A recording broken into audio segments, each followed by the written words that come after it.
2, 1. Welcome to Earbud U, Season 2, Episode number 1. Get your knowledge on through your earbuds. Our special guest for our show today is Neil Denny, international speaker and author on collaboration and conflict. He's a collaborative lawyer and a qualified mediator based out of the United Kingdom. Neil has engaged in partnerships with fellow mediation and peace-building professionals that focus on moving the field of mediation and collaboration forward into the 21st century. Neil is an entrepreneur who has developed Get Artisan. He's developed presentations on SlideShare and an intriguing series of YouTube videos. He's also got 2 books floating around out there and is working on a third. He's got a special project which we will hopefully get a little time to talk about today. Neil is a passionate and engaged professional with insight and discernment that is working to move the field, as I said before, further into the 21st century. Welcome to Earbud U, Neil. Hello, thank you. Thanks for that amazing build-up. That voice is something else. Well, it's something I work on. That's my official radio voice, and then it sort of like tones down as we go more through the interview. So, Do you know, I was hoping to get out for a run this morning before we record this podcast, just so that I'd be like up there and matching some of that energy. But I failed miserably. So I'll catch up, and you come down. We'll meet in the middle. Well, it's okay, due to a whole bunch of different things. I've been up since about 5:30 this morning Eastern Standard Time. So, and it is currently 8:23 in the morning. So, I've only been up for 3 hours. It's fine. It's a good start to the day. Yeah, it is. That's commitment to the cause. Commitment to the cause, exactly.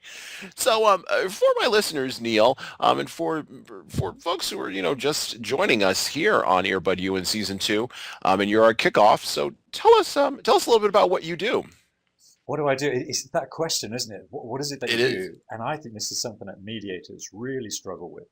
What I do is I work with individuals and organizations. I help them to understand conflict, find a way through conflict. Why do I do it? To minimize the impact that conflict has on them, their organizations, their communities, and their families. Excellent. Very good. That's a Yeah. very succinct answer. I've been working on that. Yeah, We're working on that. yeah, it's a key problem that we have, and I think it is something that we need to work at. And Mhm. just to be clear, Well, and how many rooms have you walked into in the last few years of your career where people either haven't known what a mediator does or just really aren't familiar with mediation practice? oh, so many. I mean, it's almost ubiquitous. There's a real challenge that we have in this sector.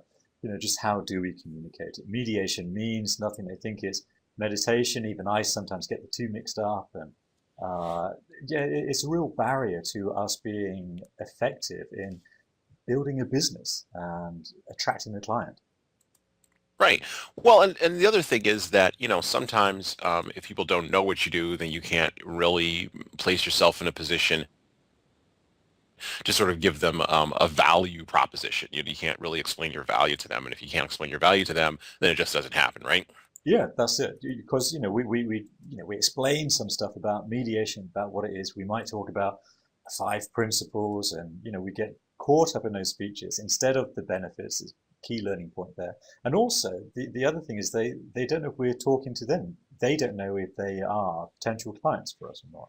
So that bit within the elevator pitch that I've been working on quite deliberately, where I say individuals and organizations. Why? To minimize the impact of conflict in your organization, community, and right there at home. So we kind of spell that out for them. I don't know why I'm Right. talking in a collective third person, by the way. Well, it's sort of the we of mediation and collaboration, Yeah, right? let, It's let, the let's go with royal we, the royal that. we. That's what we're Let's talking go about with here. that. Yeah. Well, how have you, in developing that royal we, in developing, the field, what was sort of your impetus to get into, what was the thing that pushed you to get into the field of collaborative law? Because in the United States, collaborative law is just starting to become more and more of a thing as divorce has become more and more well, I shouldn't say more and more prevalent, but as divorce becomes more and more of a thing that people would like to avoid, collaborative law becomes more and more of a thing that that at least legal professionals would like to do. At least this is what I'm seeing. So, Mm. what was your track to sort of climb that hill? There's a straight into a big question. I kind of promised myself that when I'm asked that question, I'll be honest to it. I was a divorce lawyer since 1998, and in about 2005, much to my surprise, I became Christian. So I found the faith, and there was something about that which just kind of confronted me with values and how I thought I was living my life, and then taking stock of the work that I was doing in my conventional divorce work. And I realized that there's a real gap there between how I thought I was helping people and helping families and the actual impact of the conventional divorce work that I was doing. Uh, Collaborative law, collaborative practice was starting to take off in the UK at the time. And it seemed to be a natural thing to explore that and train in that process in order to start to bridge that gap that I perceived between my values and the work that I was doing. Now, values are, of course, things that we talk about with when we train people, or even as mediators, when we sit down between two parties. Forget the training piece. I mean, I do the training piece. When we do the sitting down between the two parties piece, values are something that is very, very critically important, and values can lead to obviously can lead to forming positions and interests. How do you how do you navigate that space where your values buttress up? And I think you mentioned, you touched on it, you said in your conversion to Christianity, but what was that like? Because most people kind of go through with that cognitive dissonance and don't really think about it. What was it Ah, about that sort of pushed you and it sort of was like, okay, now I've got to make that change? that's a good point. I think it's something that I had always been aware of. My wife gladly tells me that I would change law firm every 3 years. And this sense, I always thought it was the law firm, and I think at that moment there, I then became aware of that cognitive dissonance, and that oh, it's not them, it's me. And I think that pattern as well. It was just tiring for me. It was tedious to change firms, and it was tedious to go through that despondency of realizing, oh, it's the same here as it was at the last place. Hmm. And so, I think when you become aware of that, you haven't really got a choice. You either just keep sucking it up and making do, but that wasn't how I wanted to spend the next 25 years of my working life.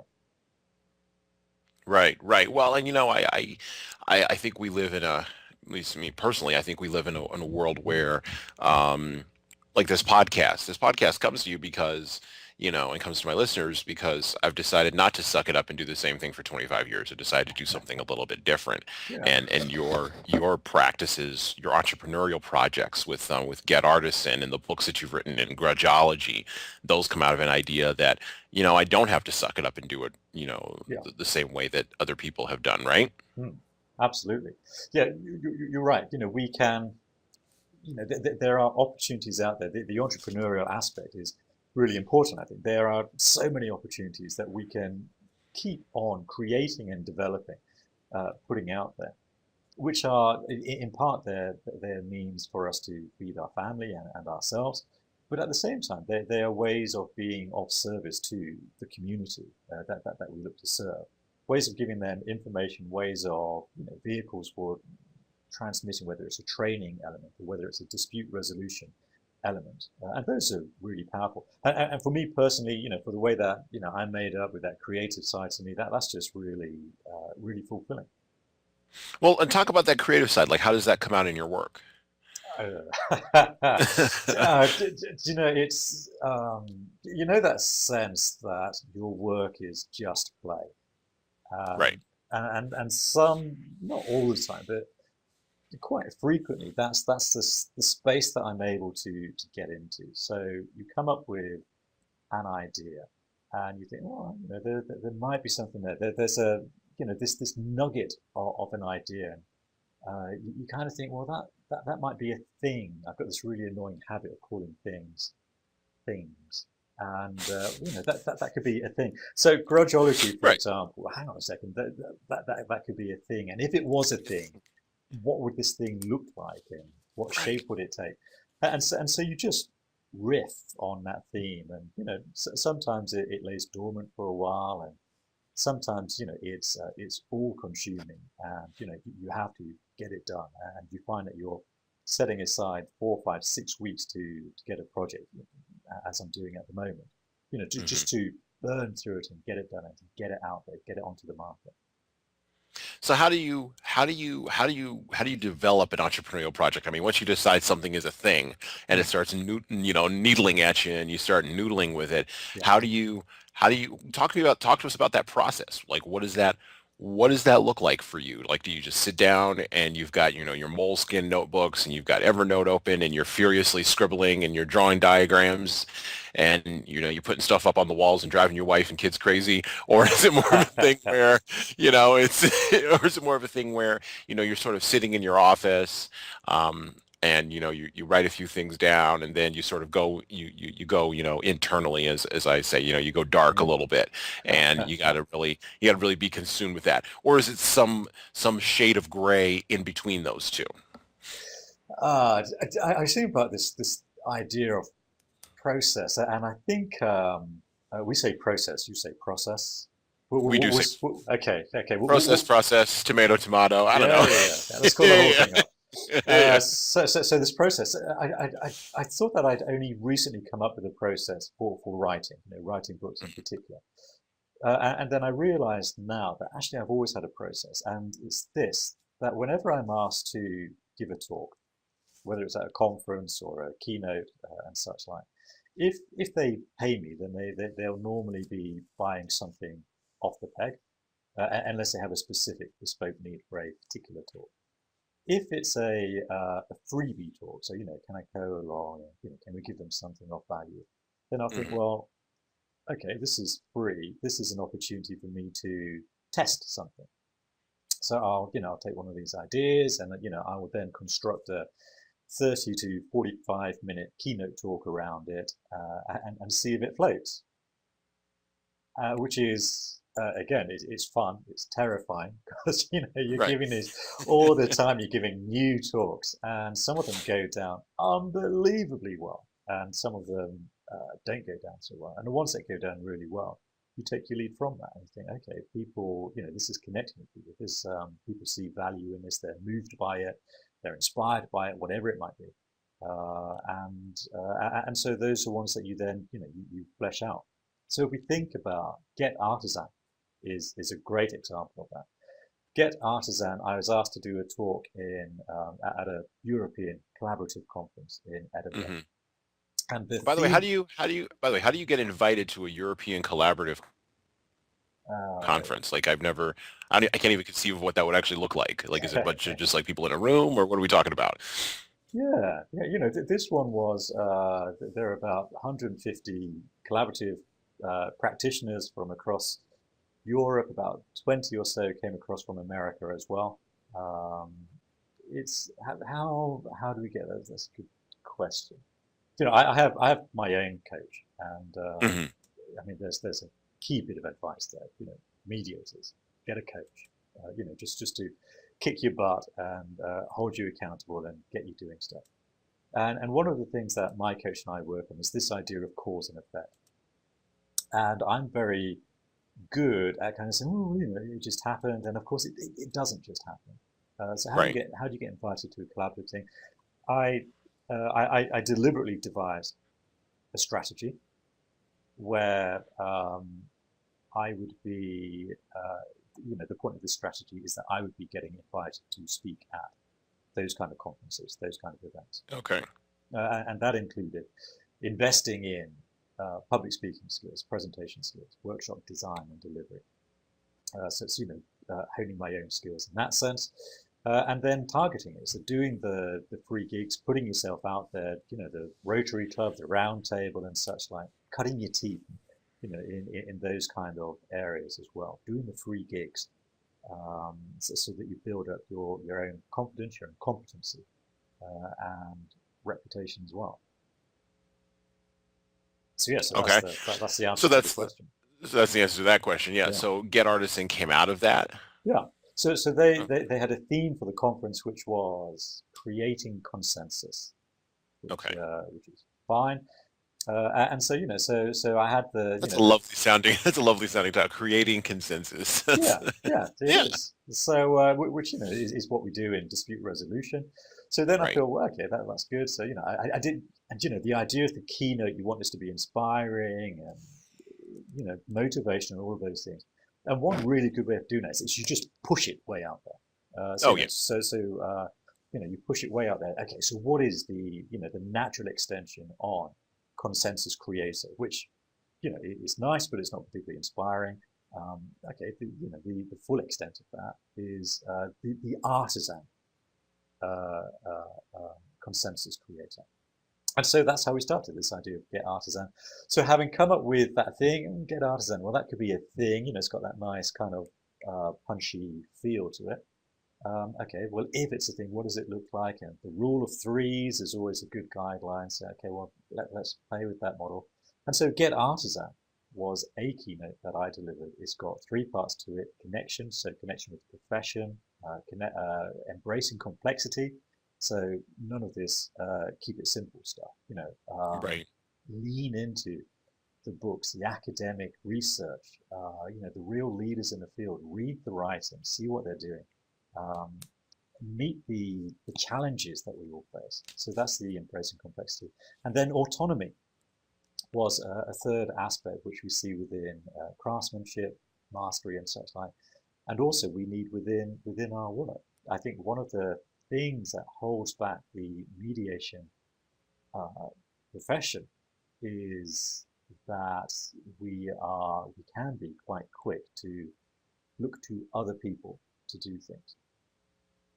Hmm. So we might look to our mediation regulatory or representative bodies to be doing more.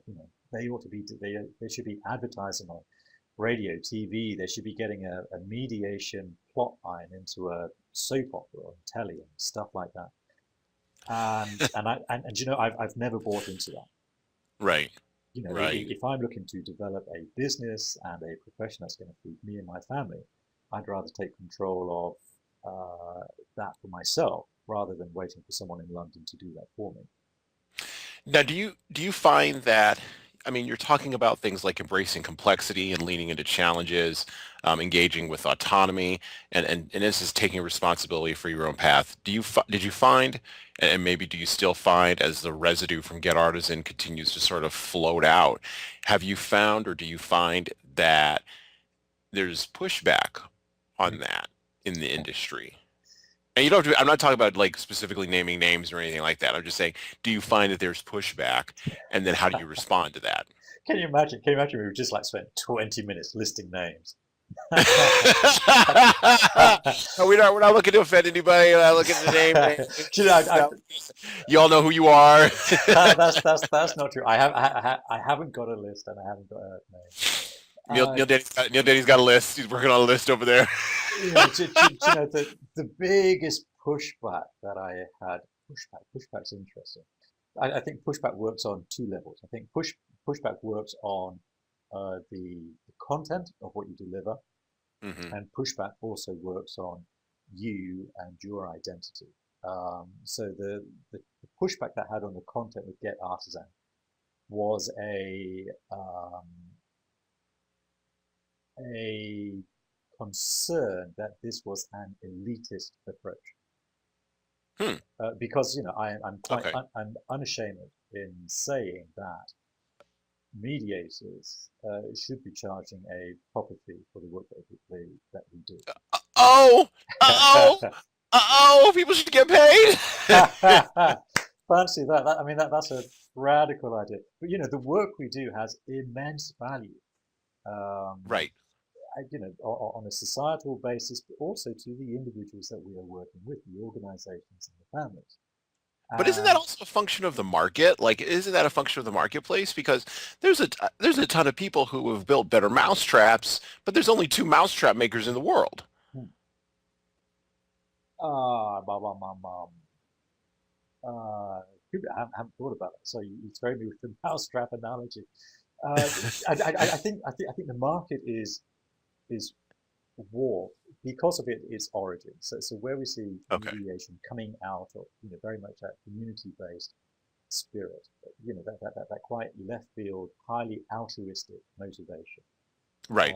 I think that warps the current market in that it can be hard to move out of them. Here in the UK, legal aid, so state funding for mediation, was largely reduced a couple of years ago. And at that time, I was speaking to some of these, if you like, organizations who were entirely funded by the state, had a high turnover of cases coming in, so a really steady stream of work, and they would get paid moderately for it. Hmm. Um, and I was talking to them just before the changes came in, and I was saying, so what marketing are you doing? Are you doing stuff with blogs, videos, even print advertising and such like? And one of the answers I got from one organization really stands out. And they said, "Oh, Neil, we're not that sort of organization." And I think that this What sort of mentality that, organization is that? The sort of organization that just like doesn't want to get money? yeah, Like, you don't want to keep the lights on? Like, what kind of organization is exactly, that? it's the sort of organization that doesn't want to have to go out there and sell its services to share and blog its wares, to go out and proclaim loud enough so that the marketplace can hear that here is a service that has got real value and can make a difference. And there's a real discomfort around Yeah, and I get some pushback on that over here as well with some of the things that I'm doing with human services consulting and training, and some of the things that I put out there in my blog and in my presentations to other peace builders. There's that similar, because it's the same sort of background, coming out of the 60s, out of the social justice movement, out of the civil rights movements of the 70s and 80s, and then of course the gender movements of the 90s and the early 2000s, and the sexual rights movements. And so mediation definitely has a root, at least in the United States, in that sort of anti-capitalist, uh, anti-market, I don't want to say perspective, but just sort of um, discomfort is the word that I would use. that. But yet and still, like, uh, one of the core one thing that always interests me is that people that push back on me have law degrees and they're working in law firms. Like, you're not you're not struggling, I mean, or maybe you are, but you're not like you're working in a law firm. Like, you're working in a law firm, and mediation is just something that you do on the side, and you're And passionate about it because it helps you alleviate whatever, or relieve any pressure that you may feel around, social justice or civil rights issues, or allows you to be passionate in those areas. And that's great, because you can't be a passionate, or maybe you don't feel as though you can be a passionate advocate in those areas during your work. But at the same time, like, wouldn't you want to make money off of this? That's the question I always ask. and I think there's something really interesting in it. That there is, I haven't quite worked out this argument yet, but it's been niggling me for a couple of years, and it's this idea that uh, there's a systemic problem within mediation, and it is that the mediator within the law firm model, and the mediator within the law firm, their salary is paid, Right. and the salary is paid by the conventional work. And so that creates a dependency on the part of the mediator in the law firm. I think you're absolutely right that the bit of mediation that they do, which very often is at massively reduced cost. I appreciate there are some fully charged mediators out there, but they are certainly the minority. Oh, yeah. So there's an abundance of low cost mediation work out there done by mediators who are in law firms. Uh, and what we tell ourselves when we're in that position, because I was there myself, is that, well, we do this while I build up a credible caseload, with this idea that at some stage we might switch out altogether, maybe not all of them. But then within that is massive risk, and that idea of changing track altogether becomes very, very difficult. So we see a market which has its roots in the in the movement, the altruistic community-based movements, for example. That is then perpetuated by this glut of low-cost mediation work which is out there, which perpetuates this myth of don't give up the day job. Yeah. Yeah. Well, that's something where, I mean, we could talk about that all day, and we could exchange ideas about that all day, because I'm passionate about that. You're Yeah. passionate about that. And we both have a definite perspective on it. What is, you said I want to get back to this idea of process. And so, you know, when you're developing a project like Get Artisan, you definitely have your process that you talked about. And you've written a couple of books. Yeah.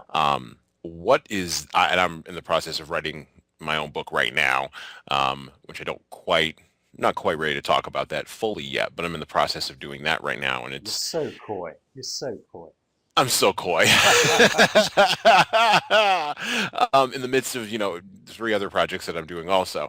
But how do you develop a book? Like, I'm a process guy. So, how do you develop that process of writing a book? Does it just sort of all come to you like it just dumps on you like a snowstorm? Like there's a snowstorm dumping on us right now. Does it dump on you like a snowstorm, or do you just sort of work through ideas very meticulously and then sort of write them down? Yeah, nice. I like that snow. So I think you have to go and find the snowstorm. So Yeah. I think you have to like the snow, get ready for a lot of work, and then I think you know when you find it. So you find a topic that you are really interested. I nearly said passionate. See that? I nearly said passionate. I'm trying to avoid that. Find a topic that you're really interested in, that you are prepared to invest huge amounts of time in. Enough time to write, whether it's 35, whether it's 80,000 words, which takes real time. When you know what the area is, the pattern that I go through is the identification. Normally that would have been the first stage. Okay, I've done a keynote on this, Get Artisan. Now let's really take it to the next level. And so I then go to Amazon, and I will put in, if you like, the key phrases from the talk, and I'll see what are the books, what are the books that are out there. Hmm. And I then have this season of gorging these books. Okay. I And like how you put there a season. I see. I yeah, have them. I do the same thing. I go to the Amazon. I look for it, or I'll go to like yeah, Google yeah, Books or whatever, or Google Stern Look Up Books or whatever, and I'll have a season of despair where I see that there's all these yeah. people that have written this book, and what do I have to add to That's the topic that hasn't already been said? yeah. I think that's really neat, and that despair as well. Oh my gosh, there's so much out there already. Yeah. So how on earth am I going to get through it? And so I start reading these books, devouring them, annotating them, such like, and it gets to a stage quite naturally where I think I've got to stop reading these books Right. for 2 Yeah. reasons. First of all, I get the sense that I'm just putting off making my own mark and stepping up Right. to the plate. And secondly, because I realize I'm not learning anything new. Yeah. And I think when I get to that stage where I'm not learning anything new, then I know that I'm ready to start cracking. When I do that, what I do is I go through all the books again, but this time I'm skim reading them, and this is the process I've just recently become aware of. I'll go to Staples, for example, and I'll get a pack of blank postcards or index cards, and that'll be on one side of the desk, and I'll have my pile of books on the other, and I will churn through these books and skim reading, and every time a passage kind of triggers off a thought, then I'll put it onto an index card. One thought, one index card. And so in these packs, you've got like 100, 200 cards, and typically I'll get through a whole pack. And then Mm. because each thought is on an index card, you can shuffle them up, and then you start Right. arranging them into groups. And these groups are the kind of chapters. Yeah. And then when you come into mind mapping each chapter, it becomes quite easy then to transfer the thoughts from this pile of cards for this chapter and to put it onto the mind map. You have the mind map, and once you get the mind map, It's then hmm, quite easy, he says. It's then it becomes much more feasible to sit down and certainly do the first draft of the chapter. Right. A Right. chapter Okay. 4.5 to 5, 6,000 words. Um, when I'm in the flow, my second book, The Collaborative Law Companion, for example, I had 10 months to write the book. I spent 6 months reading everything around the topic that was already out there. It's quite a limited uh, group of books at the moment, still is. So I was reading everything, and then I was procrastinating for 2 months or so. I had 2 months to the deadline, and I had probably the first 500 words, and it was like, oh, okay, that's a problem. Um, Yeah. and and, and Yeah, the 2 months of procrastination where you're like, and I'll get to this tomorrow. I don't yeah, need yeah, I'll get to that tomorrow. yeah, yeah, and then I just hit this amazing period of productivity where we were able, certainly on the first draft, I was able to do a chapter a day, and we just burned through it, and it was great. Make sure you've got an editor, who's able to Yeah. then pick up the slack and uh, hone your prose and technique and such like. Listen to the editor. Let's not go getting in conflict with our own editors. Um, Right. they're brilliant. When you read your work which has been edited, it's so reassuring. You see there are things like semicolons in there, and you think, oh wow, they've really done a job on this, because I know that I know I didn't put a semicolon in there. So But they wait a must minute, have wait a done. minute, wait a minute. Okay, but see, okay, let me ask you this question. Okay, so the semicolon, like, or like the moving of the chapters around, or Yeah. and I've read a couple of different about a couple of different writers' processes, and all the way from Stephen King to the business writer and blogger and platform guy Michael Hyatt. Like I've read a bunch of folks about how they write books, and they all talk about the importance of the editor, and I agree about the importance of the editor.